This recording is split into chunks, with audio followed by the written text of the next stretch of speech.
like to bring you some ideas for alternative investing every now and then. How about buying a piece of the lives of icons like Elvis Presley, the Beatles, Jimi Hendrix, Janis Joplin, or the Sex Pistols? Well, here's your chance.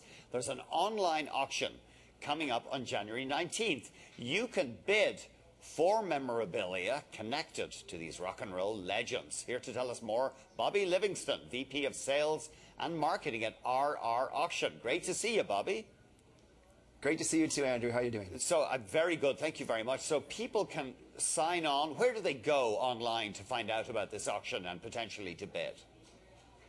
We're in Amherst, New Hampshire, and they can go to our online website. That's rrauction.com and register. It's free, and then get a free catalog. Let's get into some of the stuff that you're going to be offering. First off, it's a record cover from A Hard Day's Night. It was apparently signed by the guys, the Fab Four, for a flight attendant, and you're looking for a minimum bid for this of $1,000. That's right. Beatles signed records are extremely rare. Autograph magazine estimates there's only about 150 in existence, and maybe 8 to 10 Hard Day's Night record covers.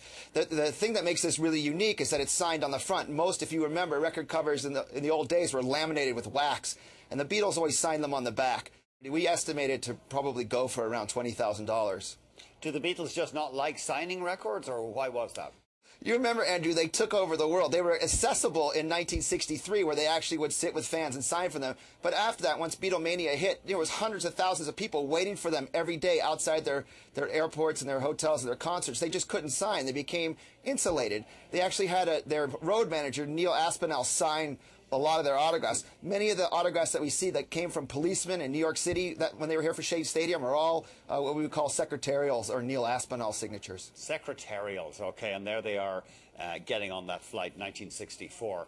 Okay, well, let's move on. Diana Dors.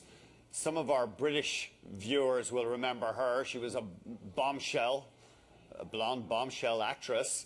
What have you got connected to her?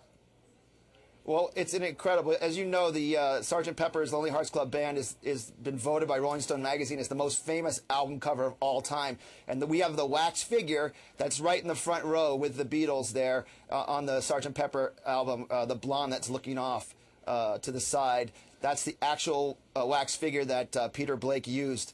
She was sold in England in 2005 along with the wax Beatle figures, that the ones that predate from the 60s. So she's got impeccable provenance, and she's really cool. What's the minimum bid there? Well, we estimate her to sell for around $20,000 as well. I mean, she comes from such an iconic cover. So, for sure, yeah.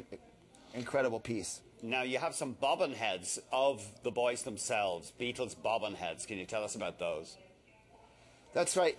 Bobbleheads, I actually have one here that I can hold up. These were very popular, and you see these a lot, but we actually have the prototypes that were made for the manufacturer, one of a kind, larger size than you usually see. So these are pretty phenomenal. The regular sets sell for maybe $200 to $400, but we expect the prototypes to go for around $5,000. Okay, well, let's get to the true king, some would say. Elvis, a handwritten letter from Germany while he was serving with the military.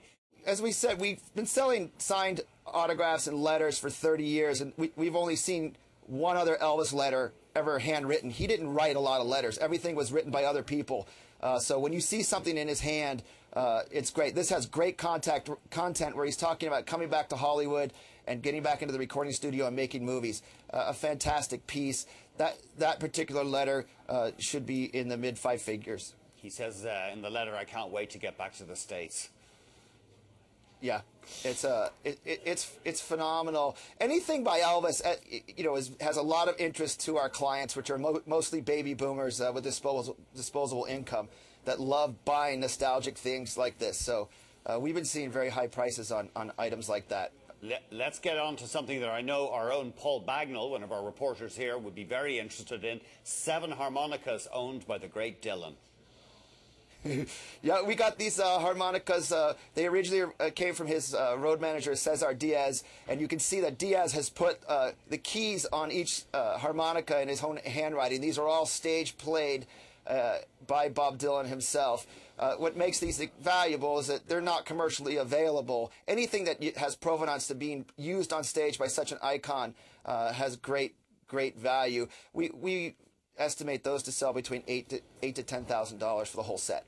Now, you also have a poster, Joan Baez and Bob Dylan, done in a kind of Toulouse-Lautrec style almost. What year does that come from? That comes from 1965 from the famous artist Erich von Schmidt, who was a famous folk singer and a friend of Bob Dylan's. He drew that and produced it. And when I talked to von Schmidt maybe 10 years ago before he passed away, he told me that Dylan hated that particular pose because he didn't like the way he had drawn his face. But it was totally Toulouse-Lautrec. Those are really neat. And you'll see them around, but they're a couple $1,000s usually. Okay. And finally, you got something for one of my idols from the late 70s, Marky Ramone's leather jacket. Only $1,000? This is a sacred object. It's an incredible jacket that when Marky got kicked out of the band, he wore that jacket, this very jacket, from 1978 to 1983, and when he got kicked out of the band for, I guess, partying too much, Johnny Ramone said, "You got to give me back your jacket." It's like taking back his uniform. And so Johnny Ramone took it back, and this leather jacket signed on the back by Marky was actually sold by a Ramones website in 2001. Although the minimum bid is low, we expect it to reach around $20,000 as well because, again, it's stage used, it's iconic, it's got those great little U.S. buttons on it, a great Ramones jacket. The Ramones, yeah. What was their uniform? Just torn jeans and the leather jacket, and they would just eat pizza. They never ate anything but pizza, apparently. Anyway. I think Joey ate Brussels sprouts, if I remember. Okay, masters of minimalism. Bobby, thanks so much. Right, thank you. Bobby Livingston is VP of Sales and Marketing at RR Auction.